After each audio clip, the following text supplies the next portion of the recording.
Welcome to the Jenny Beth Show.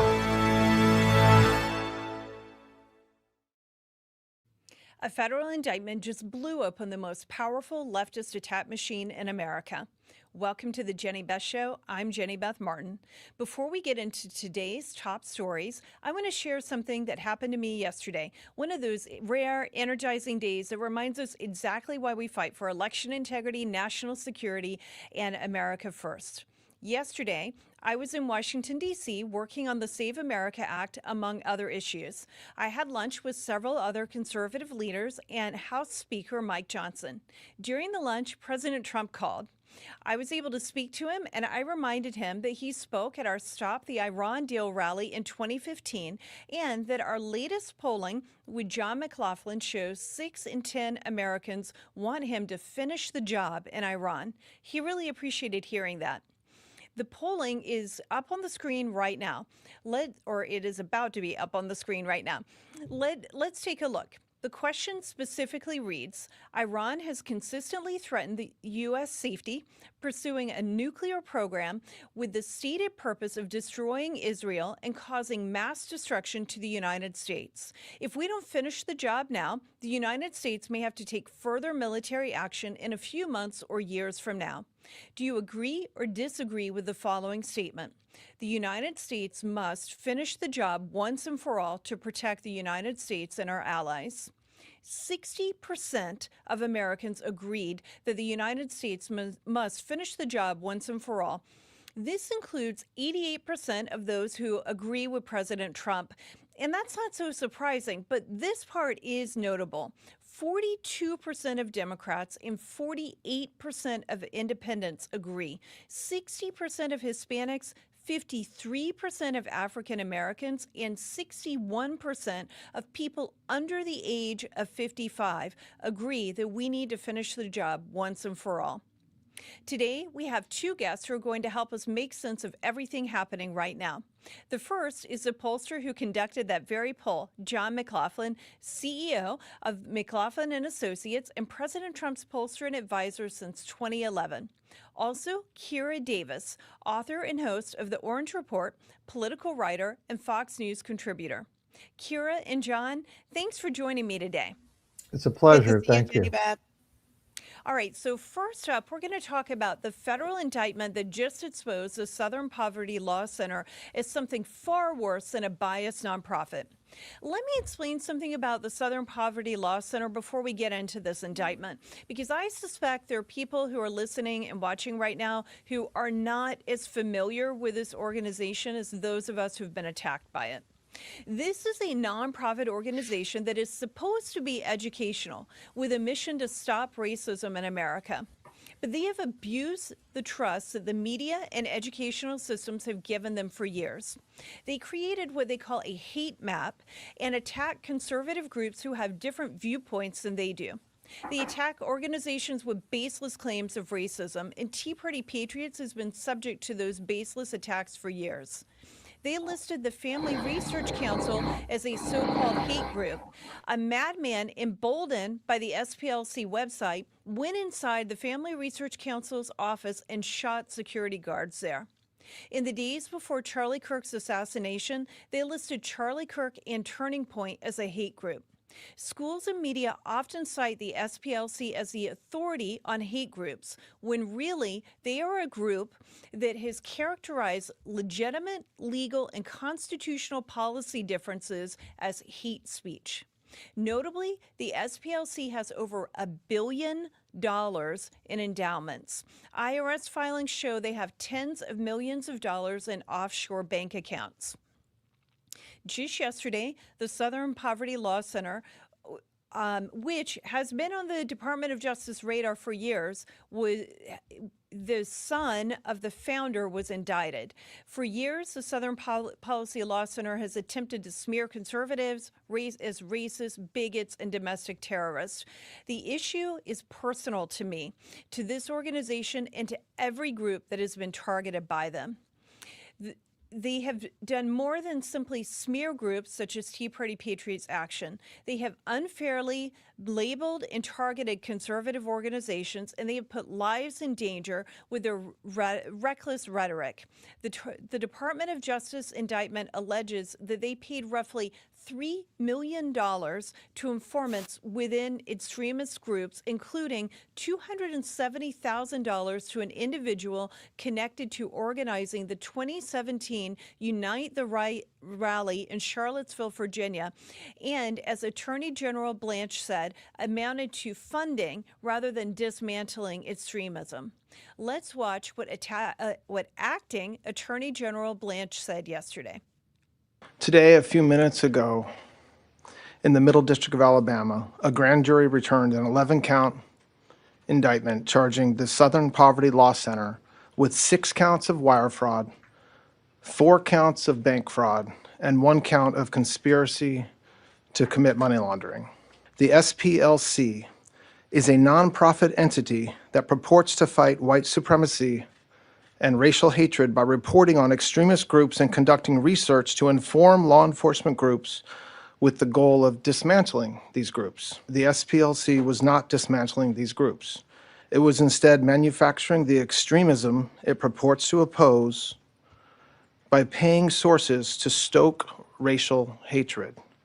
The indictment describes this conduct in detail, but one troubling example is that the SPLC was paying a member of the leadership group that planned the Unite the Right protest in Charlottesville, Virginia in 2017 that resulted in the death of 1 person and injured dozens more. This particular person being paid by the SPLC allegedly received approximately $270,000 over the course of 8 years. Now, as the indictment lays out, after SPLC paid members of these extremist groups, it created work product that reported on these activities that the members participated in or contributed to. And to that end, it was doing the exact opposite of what it's told its donors it was doing. Kira, when you saw this indictment, what was your first reaction, and what do you think it means for every conservative organization that's been targeted by the Southern Poverty Law Center? I'm just going to be really honest with you, Jenny Beth. I'm one of those people that has experienced this family split because of MAGA, Trump, the right. You know, my mother is a very liberal hippie. And actually, when Trump won this last time, she went no contact with our family. It's something that we've been dealing with for the last year. So honestly, when I heard the news, I thought about my mom.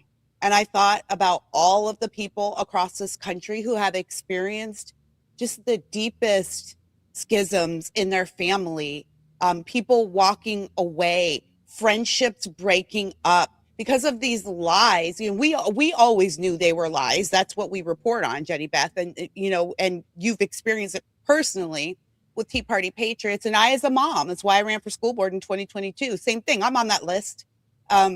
But really what my first thought was, this is not just scandalous. This is absolute evil. In fact, it feels like treason because this has created a divide in our country that some people may never recover from. Some families may never recover from. And that is a deep wound to the American spirit. And the American spirit is the engine that drives this country. So it was a direct attack on the American spirit. I don't think that this is just about fraud. It's not just money laundering. This is a direct attack on American liberty, American clarity, and American family. And I want to see people in jail. And this feels like treason or sedition. I know those two terms have different technical meanings that maybe I'm not intelligent or informed enough to know the difference between. But I do know that I think that this is equivalent to declaring war on our country. And that's the type of punishment we need to see. Well, the thing about it is that they were the authority. It's who the leftists and even the mainstream. It isn't just the leftist organizations would cite as the authority. It is the mainstream media who would cite them as the authority. Well, they're listed on the hate watch group or the hate watch list, and they're listed in textbooks. So it is more it helps, and what they have done indoctrinates people and makes them turn against conservatives, very much like what has happened in your family and in other families around the entire country. Their defense is, well, we needed to be in there. We were attacked in the past decades ago, which is absolutely wrong, and they should never have been attacked. And I'm totally against whatever attacks that they had to endure in the past. And they're saying, so we had to have people in there to know what they might be doing to us. But the thing is, they were hiding how they were paying the people. They were putting it under other. Allegedly, all of this is alleged, but they were putting it allegedly under the names of companies that were very innocuous rather than where they were actually spending the money. And they were spending the money. It ultimately was going to white supremacist organizations. If you're against white supremacy, you can't fund it. That doesn't make sense. SPLC is not a law enforcement agency. I would like everybody to understand this. So this idea, this new argument that they have, like we were paying informants, you're not a you're not a law enforcement agency. There's no paying informants here. You were bribing people. That's exactly right. Now, John, your April polling, the most recent polling you've done shows that 63% of Americans prefer free market capitalism over big government socialism, which is refreshing considering all the indoctrination and how deep and conspiratorial it seems to run. Yet the Southern Poverty Law Center spent years targeting and smearing conservative organizations that advocate for free market capitalism and called us racist. What do you think this indictment will tell us about the left-wing institutional machinery that was being used against the American mainstream? And do you think at some point this revelation will have an effect on what people think about free markets versus socialism and the direction of the country? By the way, the Southern Poverty Law Center, the Justice Department and other groups use them, high-tech companies, media companies, they use them to decide the algorithms, who they're going to censor, who they're not going to censor. So they could do a lot of damage based on their ratings. Plus when you're looking at and again, we cite that poll number, we talk about free market capitalism versus big government socialism. The idea is big government, and big government corrupts. And what you had here is a situation where that nonprofit was being corrupted and was being used to corrupt media outlooks, or what might have been one of the better things, the idea of promoting, going after racism and promoting equality. It got corrupted because they're taking money and then they're using it to generate false narratives and false stories for an ideological gain, where they were trying to hurt organizations like the Tea Party Patriots, like other organizations, so you wouldn't get picked up by the internet, by high-tech companies, whether it was Facebook or whether it was Instagram or TikTok or whomever. They could discriminate against you because you'd be targeted as a terrorist group, an extremist group, and there were pretty mainstream Republican conservative types of groups that they were discriminating against. So that type of corruption in the government is something that, the idea, because they would get, they got nonprofit status, plus they have probably grants and other things from different places, and the Justice Department used them as a guide. So that kind of corruption needs to be rooted out. Absolutely. And that point you were just making about how the social media companies, if you're listed on their hate group list or their hate watch list, you could wind, if you're an influencer who's making your money online, or you're a group that is making money from advertising, it can affect the ability for you to bring in advertising money, because the social media companies don't want to pay ad money to people who are deemed a hate group, because that would imply that they're racist or homophobic or some other, just they discriminate in some manner. So it has financial impacts as well as reputational impacts. John, they were feeding the domestic terrorism threat assessments to the FBI in addition to all this, and it was happening allegedly behind these shell companies. Do you think it's actually going to register with the electorate? And if so, in what manner? I'm not sure, because in that poll that you cited, we keep a crosstab, but whether they watch conservative outlets like Fox News, Newsmax, et cetera, versus left of center outlets like CNN, MSNBC, and then you got 3 in 10 voters don't care about either. they want to watch sports, be entertained, they want to go, but what you see is stories like this don't break out of our echo chamber. Like, people come into the podcast. This is why you get people coming to your podcast. They want to hear the truth. They want to get something interesting. They want to get something they don't normally hear from. And what you've got is, I don't think it's going to be on CNN or MSNBC. And on the other hand, the conservatives will get the message, but to break out into the mainstream media, it's going to be very difficult. And again, your point about social media is, we were able to break out during the Trump campaign and other things by using social media. Trump started his own Truth Social media after he was being censored on X, or before that it was Twitter. I mean, the 2020 election was won by Joe Biden because they censored the Hunter Biden laptop story. They wouldn't carry it on Twitter. They wouldn't carry it on Facebook. The mainstream media didn't carry it. It was Russian disinformation. So it's a dangerous thing when you see these groups, these stories don't get out unless people like yourself, people like Kira, talk about it. But their suspicion is that this kind of corruption goes on, and that there is a lot of waste and fraud, and instead of abuse, I would say it's corruption, flat out corruption. And people understand that the government is being corrupted and their money's being taken from them to exploit them. So one of the names of the companies that they allegedly used as a shell company was called Rare Books Warehouse. Kira, when you hear that name, Rare Books Warehouse, what do you think of? Do you think of, what is it that you think that kind of money is going to?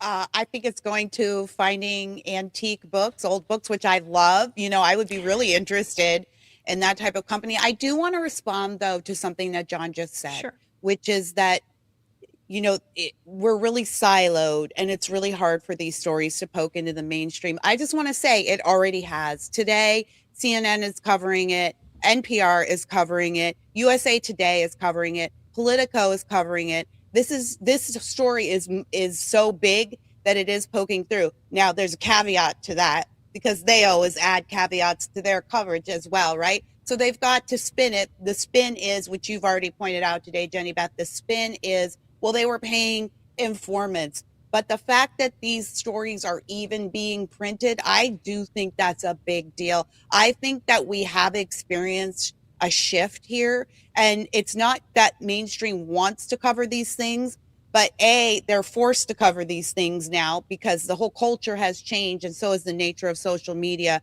with Elon purchasing X.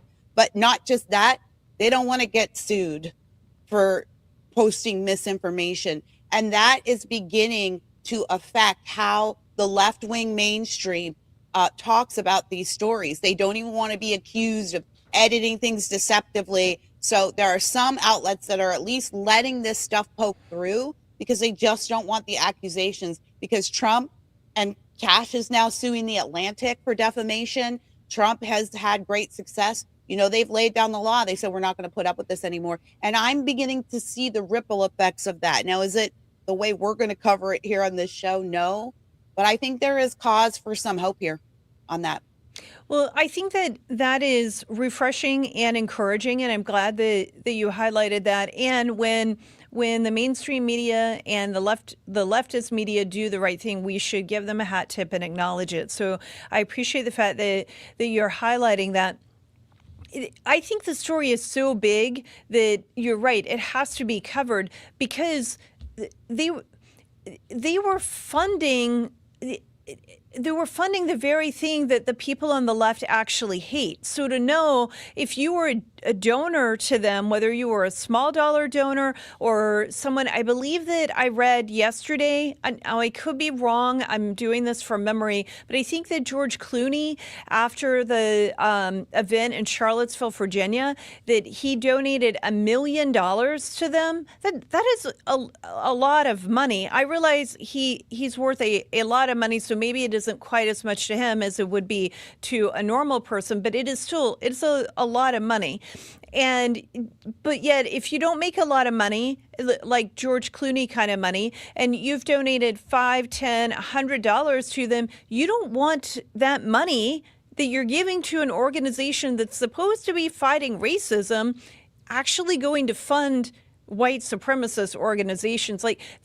While I talked about how they have targeted groups like the Family Research Council and Turning Point USA and Tea Party Patriots, unfairly and unjustly, there are legitimate white supremacist groups in this country who definitely don't need to be funded. And I don't want them funded. And they shouldn't have been doing that. So it's just, it doesn't make sense. And I think those on the left probably feel betrayed by it as well. So it will be interesting to see how it plays out and how long they keep covering it. But I can even imagine, I can put myself in the shoes of a liberal who would feel a bit betrayed by this. I think I just want to say this as a Black American. SPLC has been pitched to us as our great defender for decades now. And you very rightly pointed out, Jenny Beth, I hadn't even thought about this.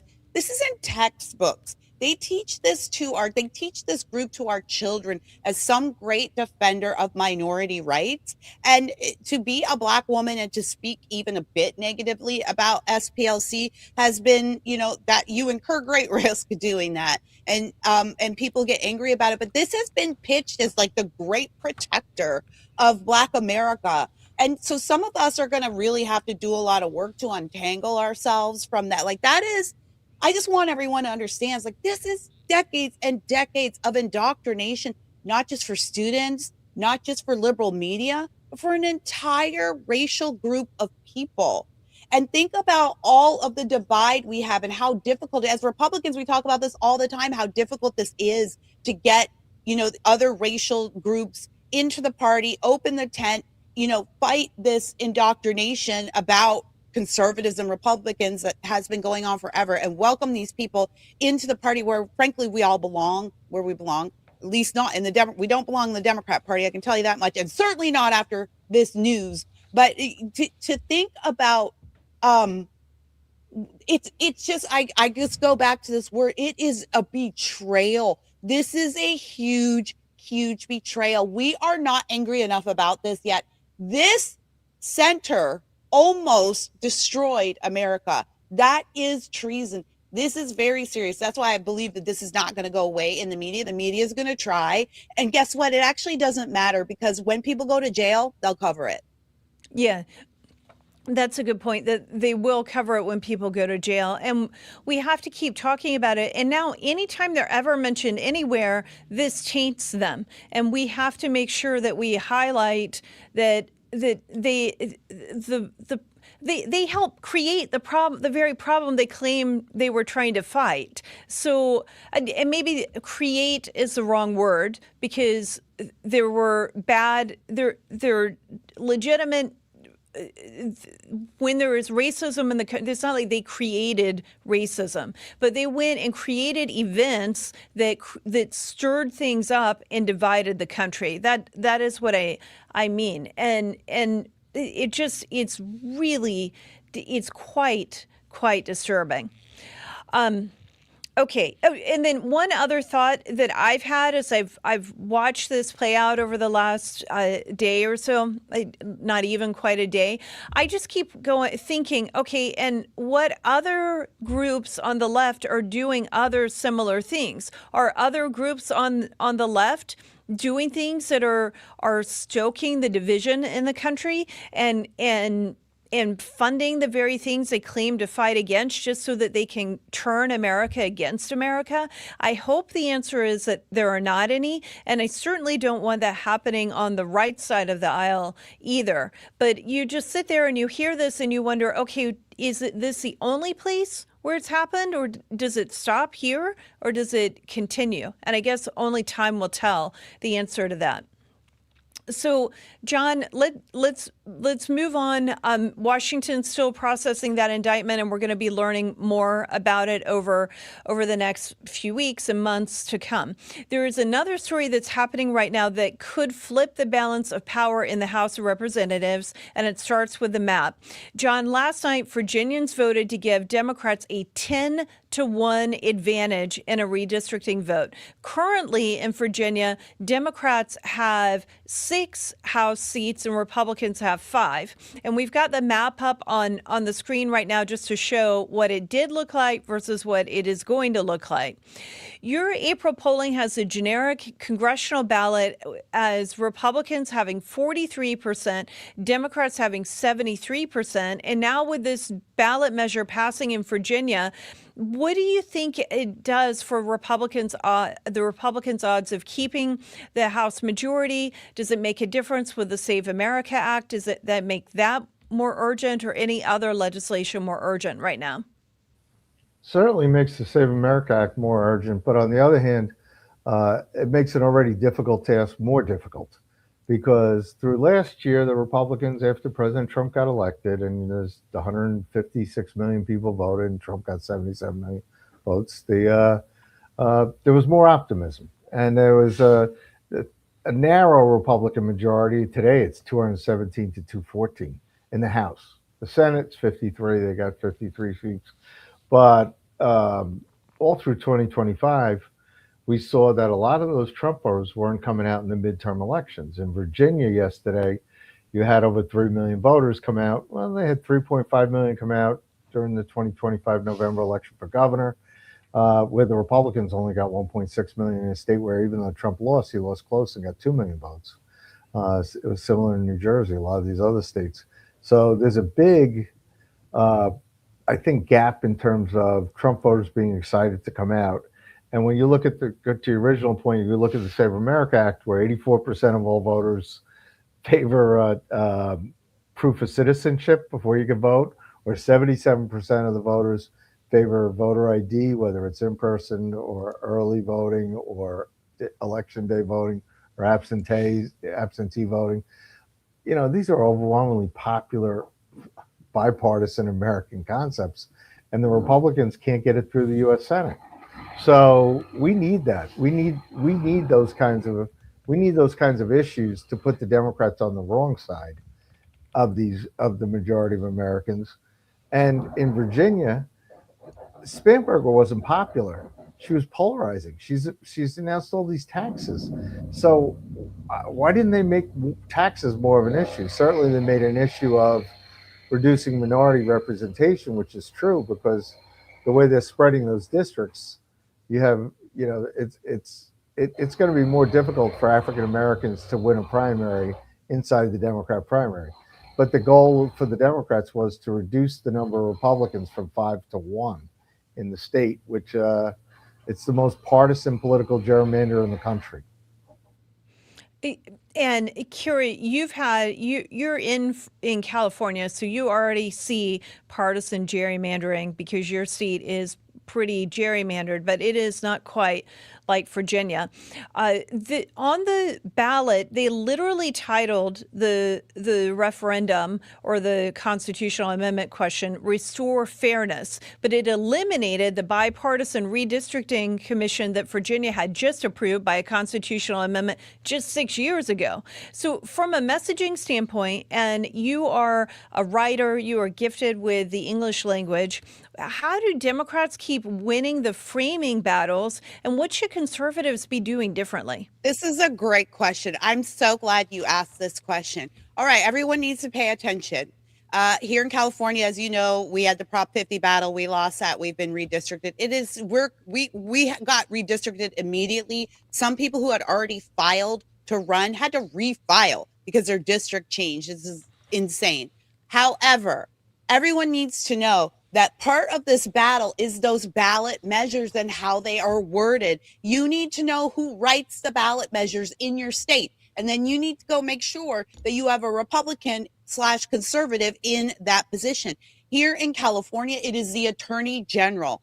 The Attorney General approves the final language. They have a committee that will give you the language. If your Attorney General is a Democrat, you're going to get titles of ballot measures like the Fairness Act. A great example of that is here in California. You guys know all about our crime issues and the absolute state of this state when it comes to crime. Well, that is because of a prop that some people in America might know as Prop 36. It actually ended up opening the prisons. It changed many violent felonies to misdemeanors, and it just flooded our streets with criminals. We voted for it. Californians voted for it. The name of that measure was the Safe Schools and Neighborhoods Act. Now, if you read it, there is not the word schools or neighborhood in it anywhere. But because our Attorney General, who you guys might be familiar with this name, his name is Rob Bonta. He is currently trying to sue Nick Shirley to get out of the state. So our Attorney General wrote that, right? Your Attorney General writes the ballot language. So this is not, when we talk, everybody, about how we fix this, how we begin to fix America, it is not a one-person solution. We can't just win the office of presidency. We can't just focus on those federal offices that, of course, are very important. You've got to go to the ballot box, yes, in the midterms, yes, in your local elections, because that's when you vote for positions like a Secretary of State, the person who counts your ballots and approves the ballots, or Attorney General, the person who writes the ballot measures. Here in California, we've got actually this race for AG is tightening. We've got a great Republican candidate named Michael Gates. And you might want to take a look at him, Jenny Beth. He is really making a lot of noise here in California. Might have a chance to win here. If we don't win the governorship, if we don't win any other office, having a Michael Gates in position of AG could change everything just by making the ballot measure language more honest. So that was an excellent question. Folks, you need to know who writes your ballot language. And if you're a person like I do, if you're like me and you like to write and you like to clarify things, read your ballot and clarify that for people, make a little post and help people understand what they're really voting for. But this isn't going to change until we change people who write the language. That is a really good point that you just said. Clarify it, make sure that people understand.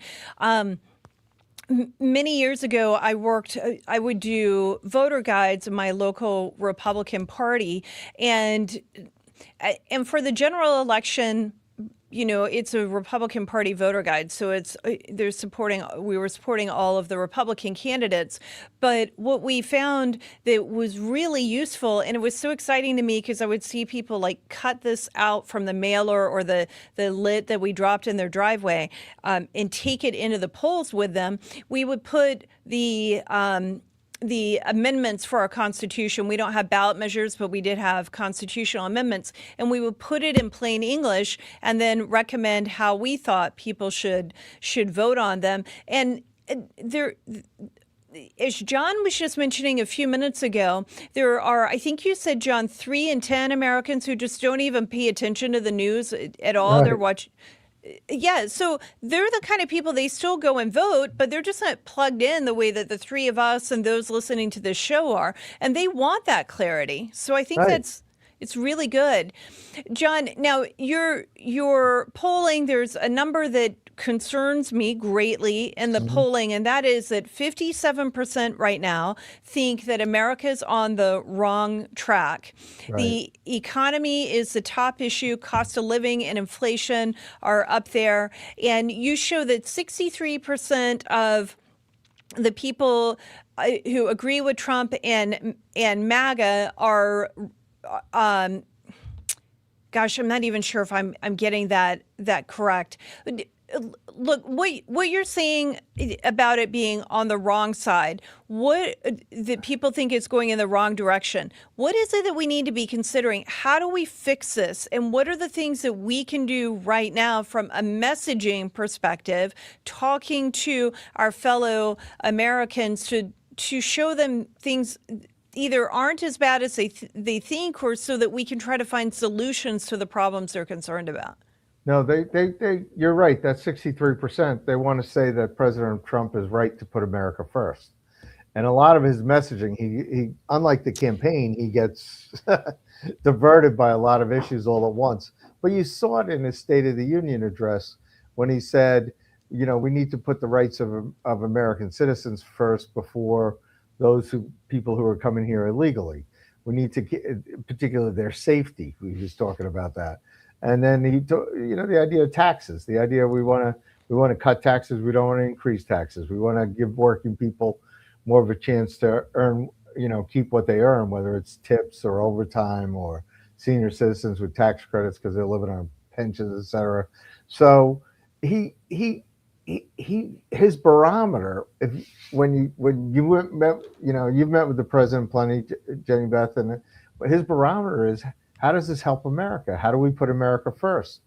And whether it's national security or whether it's economic issues, the prosperity of America, that's what he wants to do. And that's a very popular concept that should attract other voters, but it's hard to get the message out when you have a lot of anti-Trump hostile media, and really the Democrats are going all out to win the midterms. I mean, that's what Virginia was about. That's what California was about. The Republicans, granted, there's an imbalance already, I think, in the way the House districts are drawn, because a lot of states counted illegal immigrants as citizens when they did the census, which means that, okay, certain states that have more illegal immigrants may have a seat or two more in Congress than they deserve at the expense of other states where they don't have that kind of situation, where they don't, allow illegal immigrants to come in these open border situations. So, I mean, to go back to that principle, that's 2/3 of Americans say, yeah, put us first. The others are really hardcore partisans, don't like the Trump message. But we really need it. We need a stronger message if we're going to win in November. We need a stronger series of issues and a stronger message if we're going to win in November, so that just like the Trump campaign in 2024, we had to break through the mainstream media. We had to, I mean, that was really a very important victory for the country, in that, working class people came out and voted, and they voted for President Trump again. So, I mean, we had 4 years of, just one last thought. We had 4 years of Biden inflation, and we still haven't recovered. And the only way you recover that is through economic growth. And the Democrats, Chuck Schumer's talking about shutting the government down again, just like Jerome Powell with high interest Still rates. shut down. It's right, certain parts of it. But when they shut it down economically, they're taking points off economic growth. And they did that on purpose. I mean, that's how ruthless they are. I mean, Chuck Schumer he'd rather be the majority leader in the Senate than allowing people to catch up with their utility bills, their housing costs, their health care costs. I mean, they're Washington and people inside the Beltway, they just care about power. They just care about, who's in control, and they want to be in control to restrict President Trump so they get back to the good old days and exploit the middle class in this country. And that's what the midterm election should be about. And right now, the Republicans have a big challenge because they're not getting that out.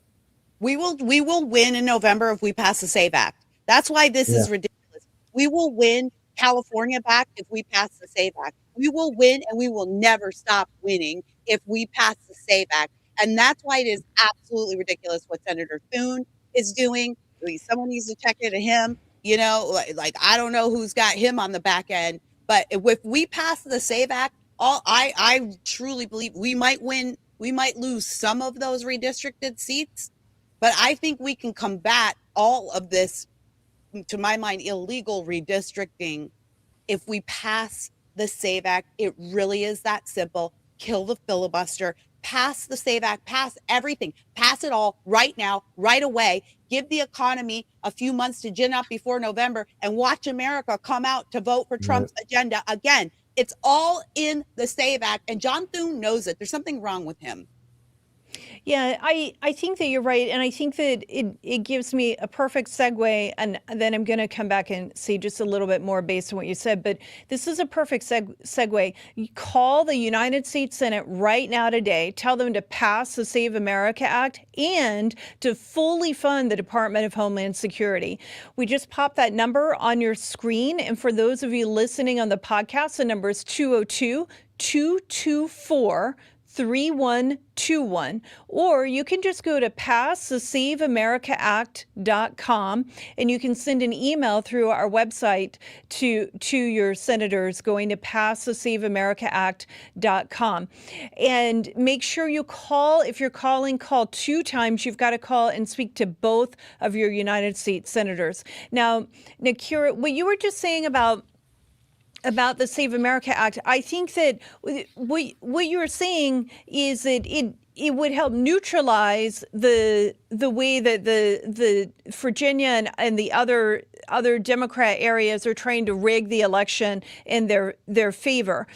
And the reason for it is because it's pretty simple. Just let's make sure that every single ballot cast in America is actually being cast by the legitimate voter to whom that ballot belongs to. That's what the voter ID portion is all about. And just having that would be massive. Making sure that the people who are registered to vote are actually indeed citizens.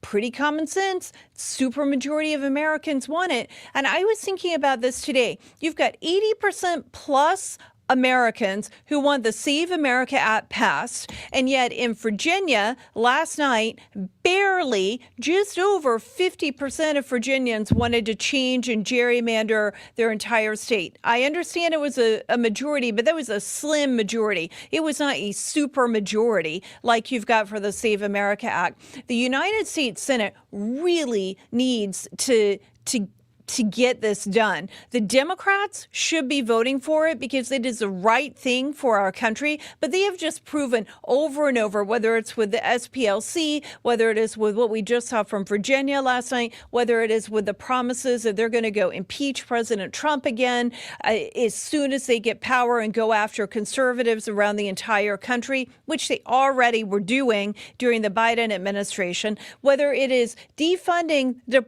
Department of Homeland Security, as John was just talking about, and defunding other parts of the government, harming economic growth. To heck with what it means to American citizens and their own financial well-being. They just lust power and they want to hold on to that power. So the Democrats are rather lost. The Republicans need to figure out how they can get this bill passed. And I guarantee you, if it were not just a bunch of citizens advocating for it who want the Senate to do the right thing because it is the right thing to do, and instead it were a bunch of powerful lobbyist groups with a lot of money donating to all the campaigns, they'd figure out how to get it done. They ought to do the right thing for the citizens and the constituents who they represent. They can eliminate the filibuster. They could override the parliamentarian and ensure that there's actually a talking filibuster. Let the Democrats talk until the debate runs out and then bring it to the floor for a vote. There are a couple things they could do here, and they really need to figure out how to get it done. I know I'm just going off right now. Senator Thune has said he may bring it back up on the floor if other more important things get taken care of, and he doesn't have to worry about this little unimportant piece of legislation that ensures that they actually have the consent of the governed when they are doing the work in this great republic. I get it. You have to make sure that funding the Department of Homeland Security, that is very important. It is in the Eisenhower quadrant. It is urgent and important. It has to be taken care of. And I understand that FISA is the same way, and they feel like that is also an urgent and important, and they've got to take care of that because of the intelligence that FISA brings. I do think that if you're spying on American citizens, there should be a warrant. That's what the Constitution is about. But I get there's some important things they need to take care of. But saying maybe we'll come back to it, that's not good enough. Come back to it and get it done. And get it done before July 4th. You need Senator Thune to get this bill passed into law before Independence Day. Before we hit America 250, this bill needs to be on President Trump's desk, and you need to figure out how to get it done.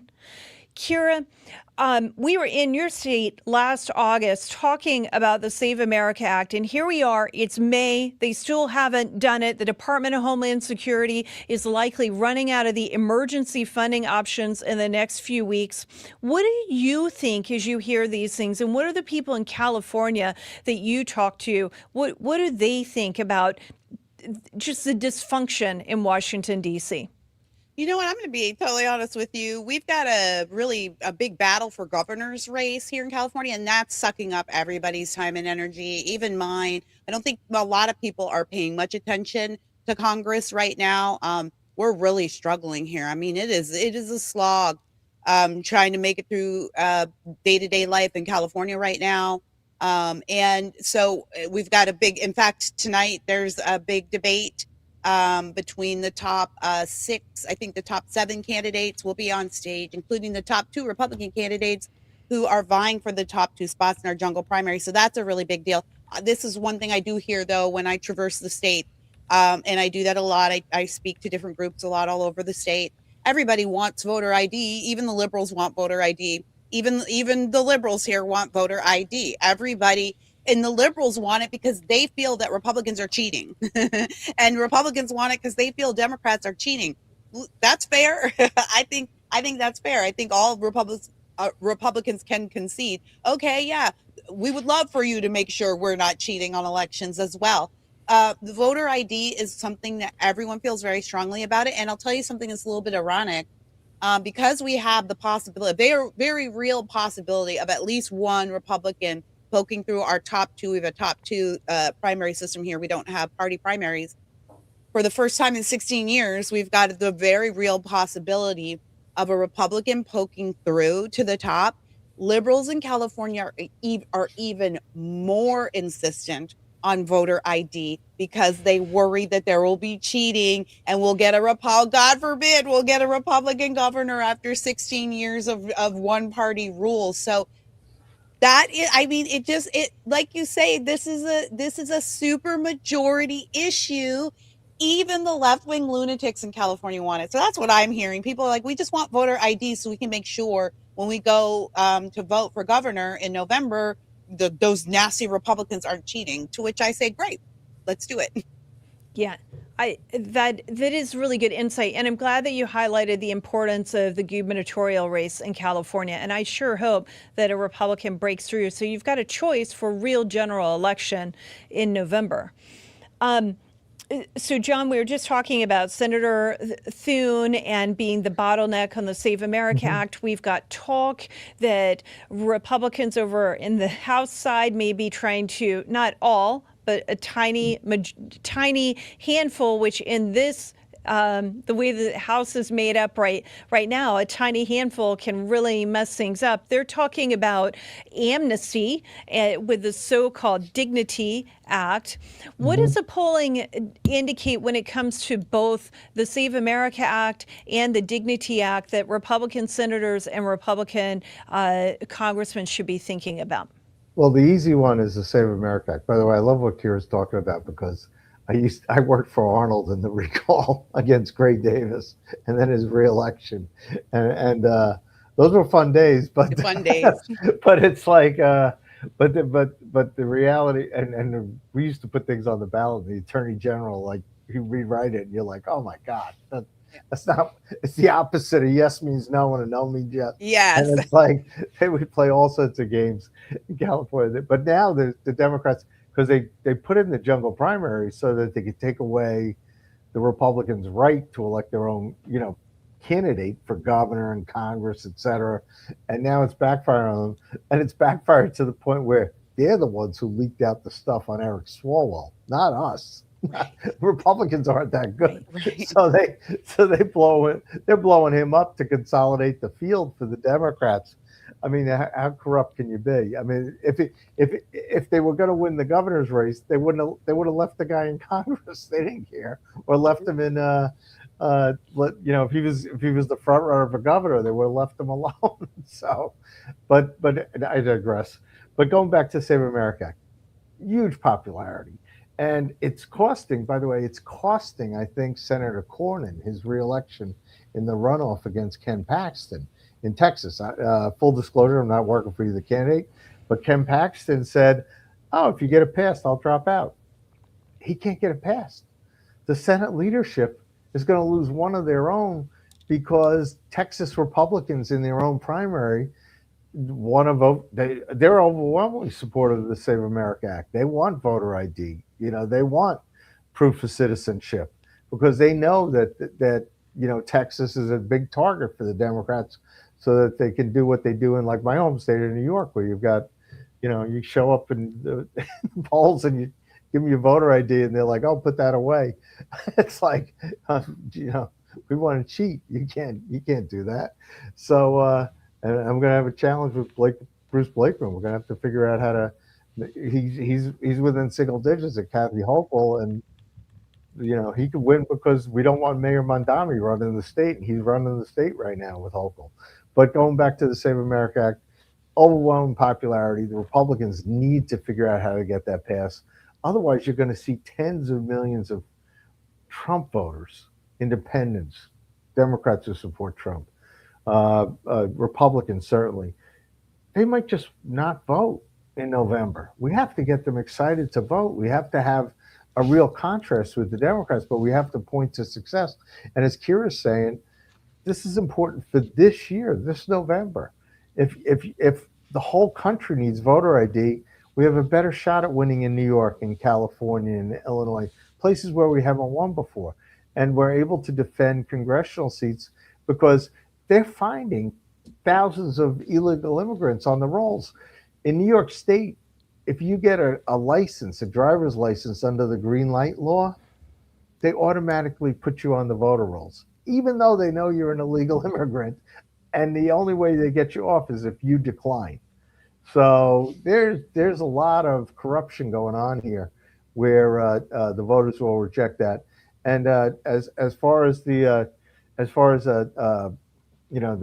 Maria Salazar's act, it's generally popular by its provisions with the majority, but they don't want amnesty. They want a system where we want to know who's here. Trump has done his greatest job securing the border. We want to keep that. We don't want open borders. We don't want them defunding ICE so they could have de facto open borders. We want to make sure that this country is safe and secure. And, we can work a deal for workers' permits, for visas or whatever, for people that are here. If they're not criminals, if they're going to, have a job where they're paying taxes. And, you've seen these studies where the majority of illegal immigrants came under Biden were getting federal assistance or state assistance. They were getting free housing. They were getting cell phones. They were getting food stamps. They were getting health care. I mean, working Americans who can't afford their own health care bills, can't afford their own taxes, were being asked to pay for illegal immigrants to come here. And that was the Biden, Schumer Democrat voter registration plan, because, let's not kid ourselves. The New York City Council, other Democrats, they voted to let these illegal immigrants vote. If you're in New York City, the city council voted to let you vote. Fortunately, some judge had the common sense to throw it out. But that's why you need the Save America Act. That is exactly right, because there are places like that in America who have allowed non-citizens to vote. And once they're on the rolls, it's really hard to ensure they're not voting in federal elections. Okay, now we were just talking about the so-called Dignity Act. Here's one more call to action for you, our second call to action, and that is call the United States House this time, not the Senate, but call the same number, and that number is 202-224-3121, 202-224-3121, and tell your congressmen not to vote for amnesty, not to vote in favor of the so-called Dignity Act, and if they are a co-sponsor of that bill, to remove their name from the co-sponsorship and to get off of the bill. So make sure that they are hearing from you today. If they grant amnesty to the people who have entered this country illegally under the president who has done everything he can to actually secure the border after 4 years of rampant, historic illegal immigration in this country, it will be an utter betrayal of every single one of us who voted for President Trump. They cannot do that. So make sure they hear from you today.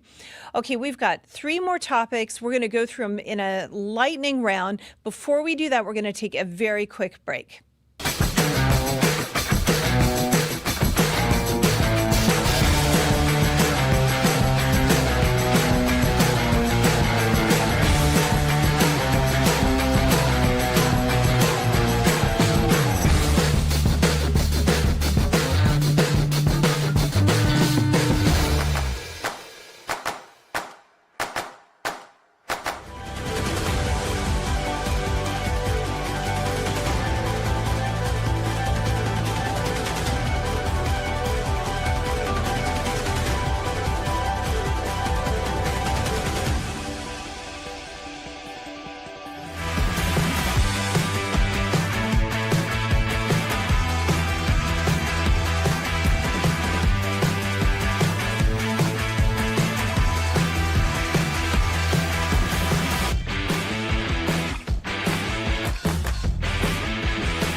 Kira, yesterday, Senator Chuck Grassley announced that the United States Senate Judiciary Committee released new records exposing the existence of another operation spying on members of Congress. This one was called Operation Rampart 12.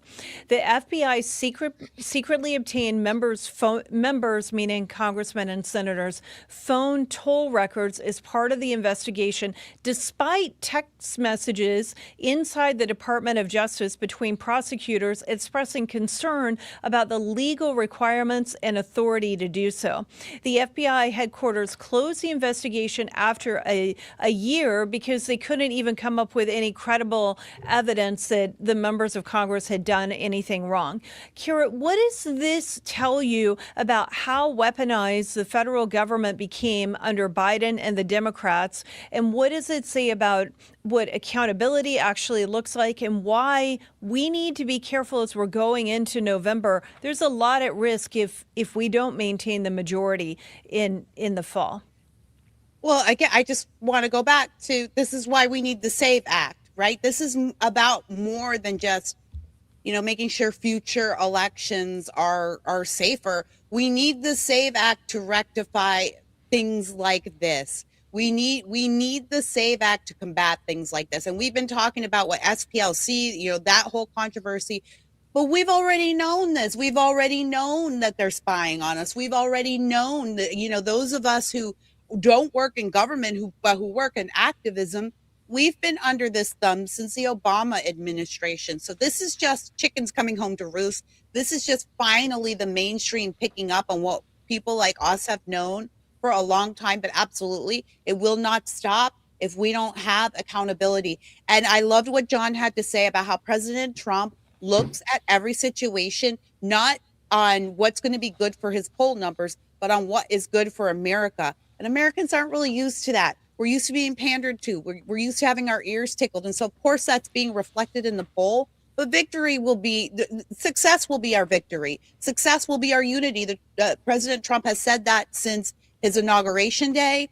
And if we want to make things right, if we want to turn things around, then absolutely there has to be accountability. And it doesn't matter what the mainstream says, and it doesn't matter how people frame this. They might frame it as a weaponization. We know this is a correction. The weaponization has been happening since the Obama administration. And if we want to correct it, correction needs discipline, correction needs punishment.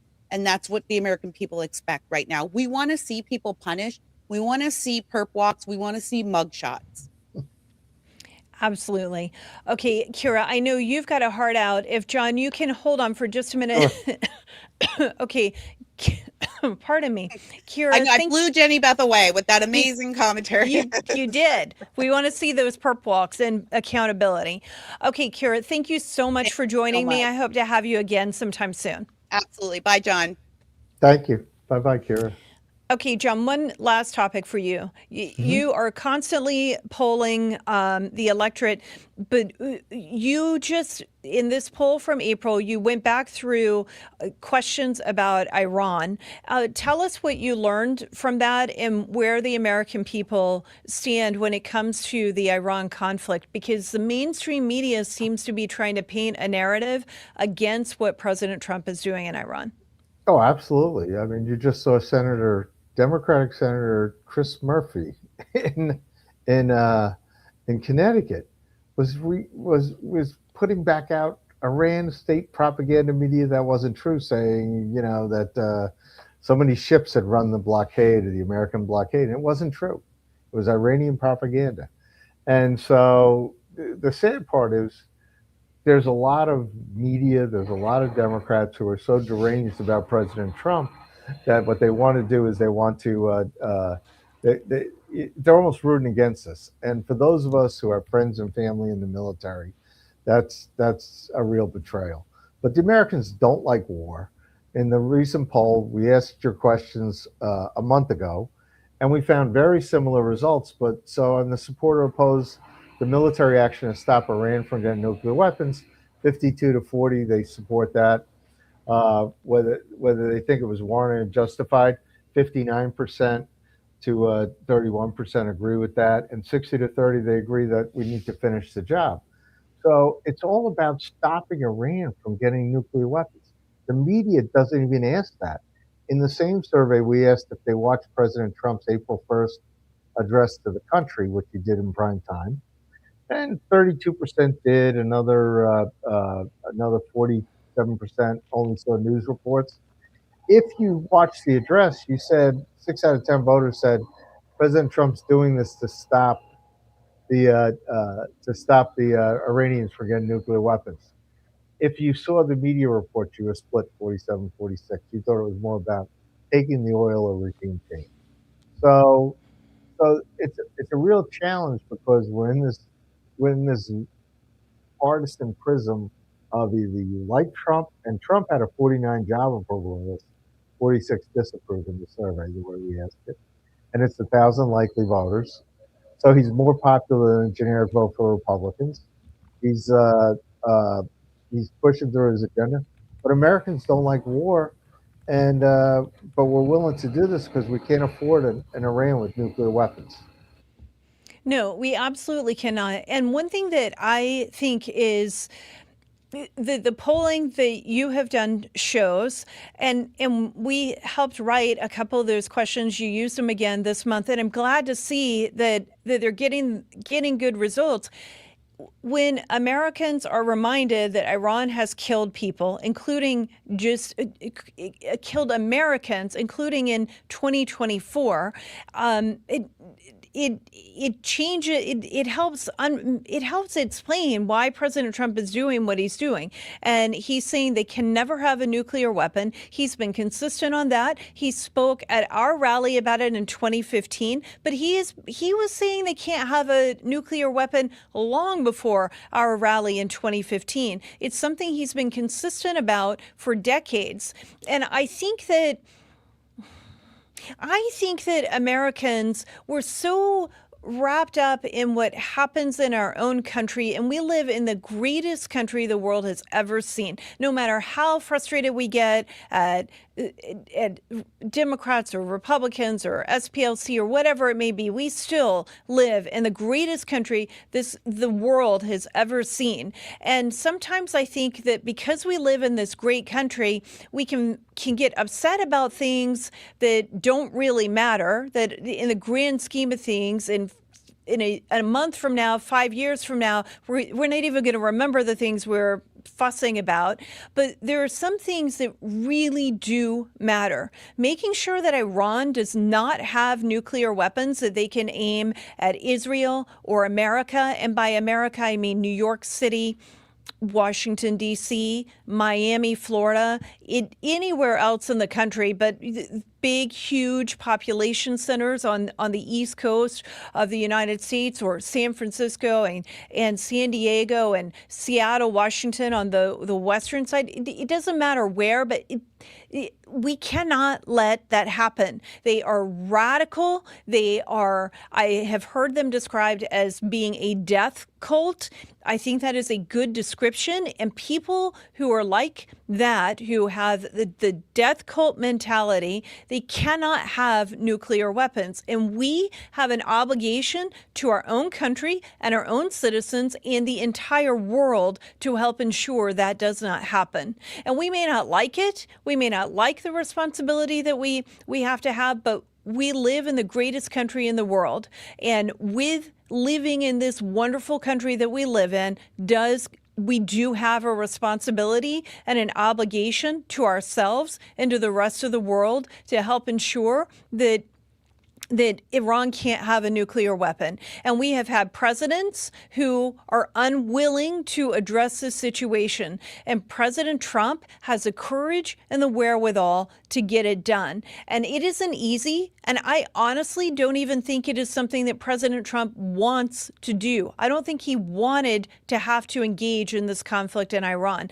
I don't think he wants to go in and have to blow up their bridges and blow up their electrical plants and make society so much harder to rebuild for the Iranian people. I think in his heart of hearts that is something he does not want to do. And if it comes down to it, in order to finish this conflict once and for all, so we are not drawn back in there in a few months or a few years from now, he has to be willing to do that, and we need to stand with him to be able to finish this job. And so I know I'm kind of on a soapbox again. I've been on a few today, but it's important that we understand that. And the media is not explaining it. He's had very specific goals. It's about their nuclear capability, about their Navy, their naval capability, about making sure that they are not funding and empowering terrorist proxies in the region and around the world. And then also making sure they don't have the drone capability to go and attack people locally in their region or in other parts of the world as well. We have to be able to dismantle that so that we're taking care of that problem. That is what peace through strength looks like. And I think there are a lot of people in this country who don't remember what peace through strength looks like because they weren't even born during the Cold War, or if they were just children. But sometimes that's what it looks like. So I'm thankful for President Trump. I pray for him every single day. I want him to have wisdom and discernment. And I think he's exhibiting patience right now. And I think he has the weight of the world on his shoulders, and I want him to make the right decisions. John, before we go, is there anything else from your polling that you want to highlight? First of all, I want to say that the vast majority of Americans agree with you. So it's a good soapbox you're on. We don't like war, but we don't like, for 47 years, we don't like Iranians killing Americans. And they've been doing it, I mean, it's just a very sad situation. But we can't let them get nuclear weapons. And President Trump has said that ever since he first ran for president, all straight through. In this poll, 61% of all Americans say they would use it against the United States, our allies, and our military bases. So it's pretty clear only 20% said they wouldn't. So it's pretty clear that this is a dangerous enemy that President Trump is trying to stop. And God bless our military. Our military has been brilliant. The men and women who are in the military is all volunteer.